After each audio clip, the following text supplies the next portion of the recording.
Welcome to this week's weekend review. It is November 26, 2023, and we have entered the best part of the year, which is the holiday season. We just had Thanksgiving.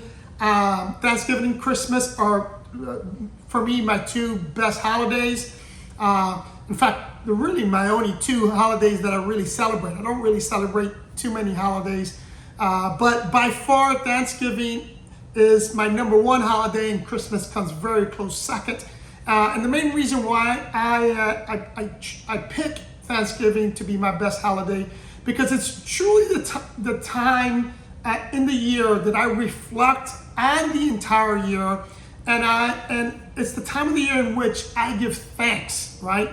My entire life I have been extremely blessed, and during Thanksgiving is when I give of myself to others, and more particularly is when I really spend time with family. I really, like for example, this year was no different. I recognize my staff for the efforts that they've done throughout the year. I'm extremely grateful for my staff. I'm extremely grateful for my family and my friends, and grateful for you, the viewer, the supporters that day in, day out watch my content, provide me feedback, and you're really the reason why I do what I do.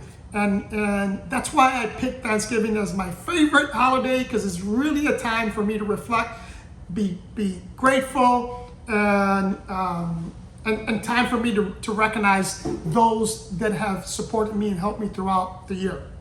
Now, going into this week's weekend review, I'm going to touch on, before I go into questions, I want to touch on one of the biggest things that I did this week. I'm back to traveling. I had stopped traveling for a little bit due to some medical setbacks, but I'm back to traveling. I had the privilege to go to the Caribbean, spend some time with a property management company there, and help them fine-tune their business, meaning I helped them with their processes and procedures. We went over their listings. We went over some of the metrics that they should be focused on. Had a really good time. I really believe that they're going to see some substantial revenue increases as a result of some of the tweaks we did with their listings. But more importantly, I think they're going to be less bogged down by the day-to-day operation, because I was able to fine-tune some of their systems and processes to free especially the management, free them up with some of their times. They were still doing stuff that I refer to as the old-fashioned way. There's a lot of tools out there that can help you maximize your business, help you streamline your processes and procedures. And in business, that is one of the things you should always be looking for, right? You should always be looking to maximize, streamline all your processes and procedures, because at the end of the day, time is money, right? And if you can streamline stuff, either by eliminating unnecessary steps or by adding a step that's going to increase your bottom line or increase your profits, that's always the best thing to do, right? So had a good time, spent a couple of days out there. Glad to be back on the saddle. If you are interested in the same type of service, or you're looking for a consulting company, or you're looking to, or you want to hire us to look at your operations, then DM me, and then we're going to have that conversation. Okay, so starting off with questions. Now this is a very long question. Again, I'm only going to answer one because it's going to require a long answer. But this question came from last weekend review, and it came from Caitlin Miller, 1828. Now, Caitlin writes, do you have any videos on how you are booking through your own website? That's question number one. I've really started pushing in marketing since we are so slow right now. I have the Instagram just started. I have the Facebook business page. I started an ad on Google, adjusting prices, discount, etc., etc. Doing all the things that I have doing all the things, and I have a website. I actually have 3 websites. One for the main company, then 2 branch websites, one for each of my properties. But how are you booking them through, but how are you booking through them without leading to Airbnb and Vrbo? I have heard it's more difficult to do than it sounds. Right now, I have it just sending messages or taking them to one of these platforms. Isn't there a huge insurance thing to worry about booking on your own, or other things you need to do before you start booking on your own? Using your own calendar and making sure all taxes and such are correct.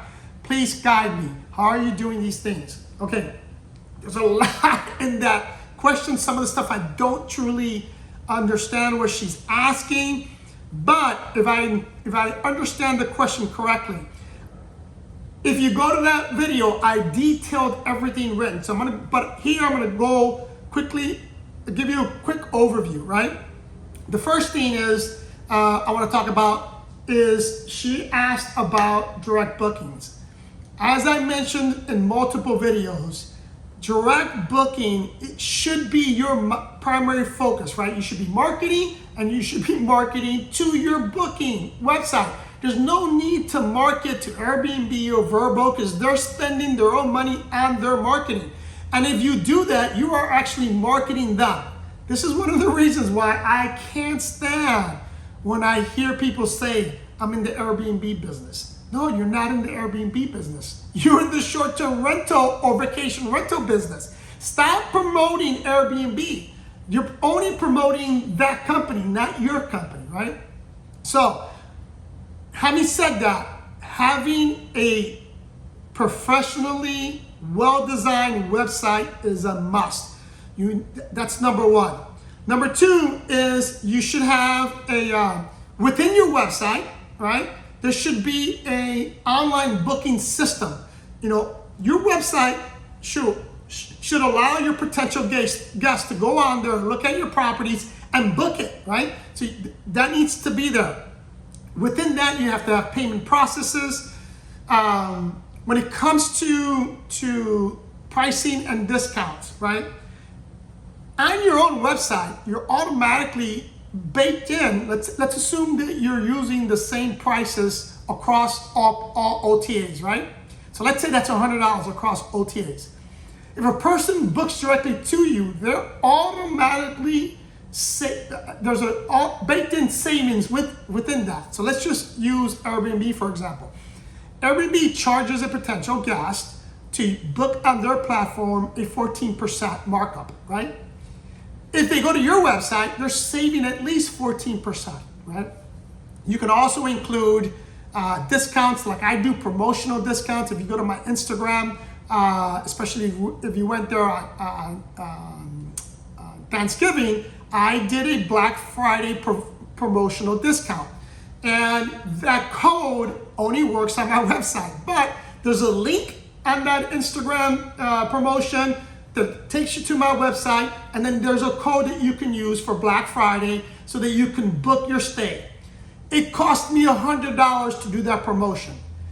As a result of that promotion, we had 17 bookings for a total net. Now this is profits. For total profit for those 17 bookings, $6,777, right? $100 to make $6,000, right? But there's a way to do that. She asked something about keeping the calendars and stuff together. I am hoping that she's not trying to do this without a PMS system. So you need to have a PMS system in order for this to work, right? At the bare minimum, you need to have a channel manager so that you can keep track of to sync your calendars with the OTAs plus your booking website.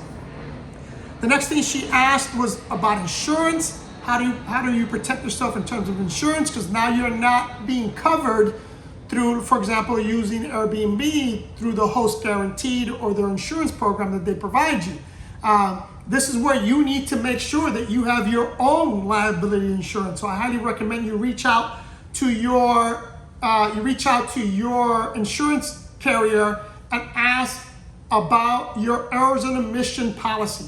Now, I don't want this video to be long, so I'm not going to go into the weeds about insurance. But if you are using a direct booking website, you need to have an errors and omission. You need to have liability insurance, right? And again, if for this particular question, if you want the full details on how I answered it, then go to my YouTube page or my YouTube channel.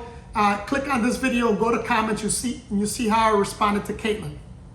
Now, so far I'm gonna go quickly on some of this other stuff because again, I don't want this video to be super long, but going down my usual list of sales and revenue in terms of rentals, this week we made $30,888.24.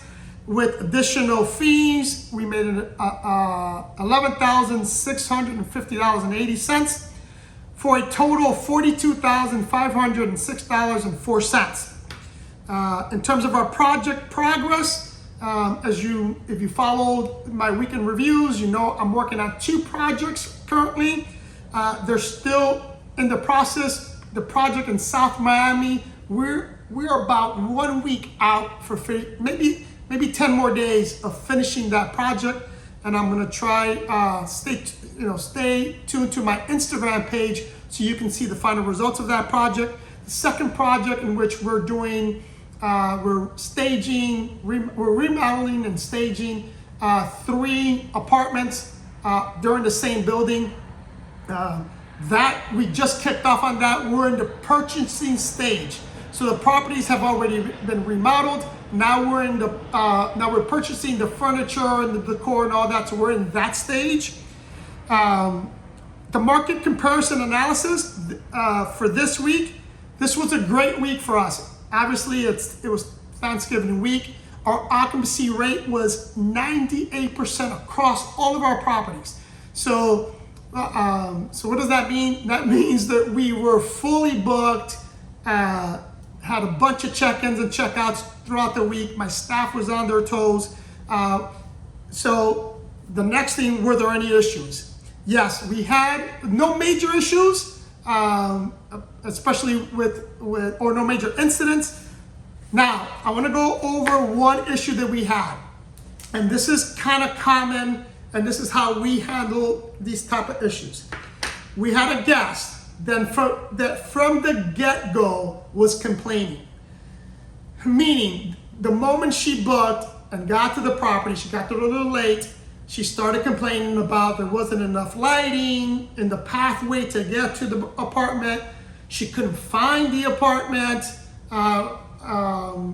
She complained about the check-in process, meaning she didn't know that there was going to be a second verification process. So all of this happened before she even checked into the property, right? This is going to happen, people. There's going to be people that don't read. For example, we're going to go over the check-in process. We have in all of our listings, it's clearly listed that if you book our properties, you're going to go through a verification process and you're going to be required to leave either a deposit or a waiver or pay for a waiver depending on the property. That is clearly marked before you even book on all of our listings. Or clearly in this case, this person didn't read that. So we had to explain to her and show her where that process was, right? When she got into the unit, she complained about the shower curtain being cloudy. What happens with shower curtains, and the same thing happens with glass doors, but it's more visible on glass doors. Sometimes the shower curtains will get like soap scum, right? It gets a little cloudy. It's not that it's dirty, it's just, especially at the bottom, you'll get some spots. Very difficult for some of the house cleaners to pick up on. But she claimed that that was the case here. So like usual, we ask for video or pictures of it because we have pictures and videos of it so that we can compare the two. Now, in the pictures she sent, we didn't notice it. But in order to provide her with a customer service and to satisfy her, we went ahead and told her that the next day, because she checked in the evening, late evening, that we're going to send out a new shower curtain, which we did. Right? The next day, we went out there, with the new shower curtain, changed the shower curtain. Then she started having an additional series of complaints, like the Wi-Fi wasn't fast enough.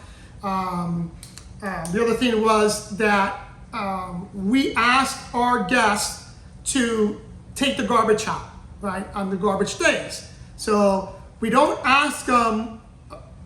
What's common sense that if you're going to stay, and she booked for 2 weeks, it's common sense that if you're going to stay there for an extended period of time, that you should throw out the garbage so the garbage doesn't pile up. Anyways, we reminded her of when the garbage days were so that she can throw out the garbage so she's staying there for an extended period of time. At which point she complained that it's not her job to throw out the garbage, which, okay, we're not telling her that that's her job. So we responded, no problem, just understand that in 2 weeks, you're probably going to have garbage buildup. Nonetheless, the following day, she requests, she said she wasn't happy and that she wanted to leave or cut her stay short. Which again, we don't have a problem with that, but we're going to give you a refund of the non-used days. Well, she wanted a refund for the entire stay. Not going to happen, right? But here's the point of this message. You're not going to be able to satisfy everyone. You should do everything you can to accommodate people, but don't feel obligated to have to give them the refund that they often ask for, because oftentimes they want a full refund. And in this case, we didn't give a full refund. She did complain to Airbnb. We provided the evidence we provided our evidence that the complaints she had were unjustified and unfounded, and Airbnb sided with us, and she got a refund for the unused days. Now, we don't have to do that. We didn't have to provide that refund, but we decided to do so, and we will always do so, because if someone's not happy in our property, we don't want them to stay there, and for us, it's only fair to give them that opportunity to leave, and we would give them a refund for the unused days, right? Not for the days that they used. Next on my list is usually I talk about the team and personnel news. We don't have any news for this week. Our goals. Here's our goals. It's almost the end of the month, so we're setting up our goals for December. And my main goal for December, especially since December is usually a busy month, and it's a month in which a lot of people travel and stay with family. So our goal for this month is to increase our revenue by 18%. So currently for the month of November, our revenue is $159,144. That's just the rental. That doesn't include additional fees that we charge, but that's our rental income. So we're looking at increasing that by 18% for the month of December. So we're looking at about $187,000, which is our goal for the month of December and for rentals. Hope this information was useful. It was a little longer than I wanted just because of the question, and I had to expand on that. Don't forget to hit the like button if you got value out of this. If you haven't subscribed, please subscribe. If you have any questions you want me to answer, list those questions below. Follow me on Instagram, because a lot of the stuff that I talk about, we post on Instagram and we follow up on that. So for example, if you want to see our project in South Miami, then go ahead to follow us on Instagram. Love you guys, and I'll see you in the next one.